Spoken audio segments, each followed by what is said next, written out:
বেনি মাধব, বেনি মাধব, তোমার বাড়ি যাব। বেনি মাধব, তুমি কি আর আমার কথা ভাবো? বেনি মাধব, মোহন বাঁশি তমাল তরুমূলে বাজিয়েছিলে, আমি তখন মালতী স্কুলে। ডেস্কে বসে অঙ্ক করি, ছোট্ট ক্লাস ঘর, বাইরে দিদিমণির পাশে দিদিমণির বর। আমি তখন নবম শ্রেণী, আমি তখন শাড়ি। আলাপ হলো বেনি মাধব সুলেখাদের বাড়ি।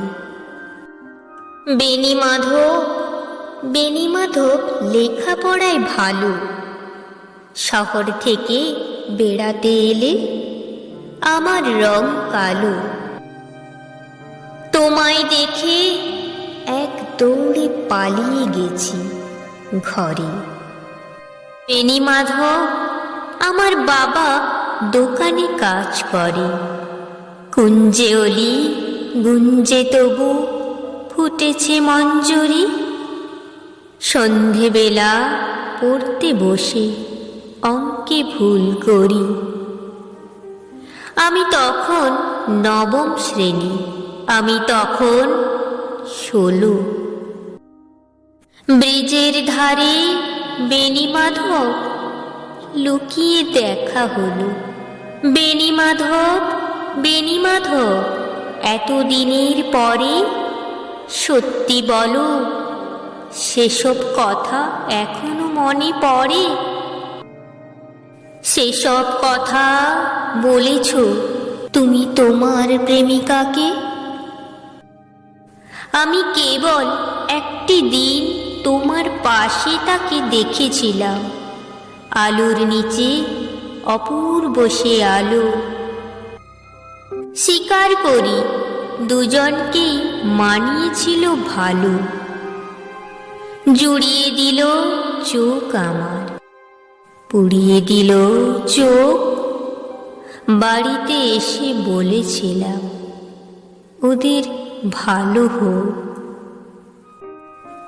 রাতে এখন ঘুমাতে যাই একতলার ঘরে, মেঝের উপর বিছানা পাতা।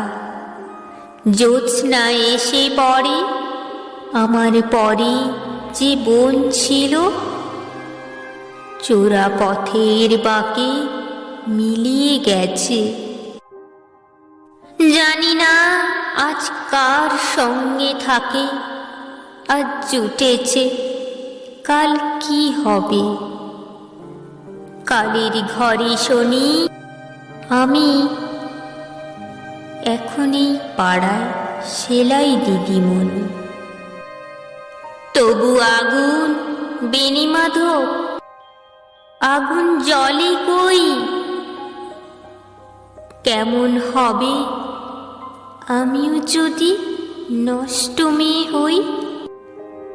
কেমন হবে আমিও যদি নষ্ট মেয়ে হই?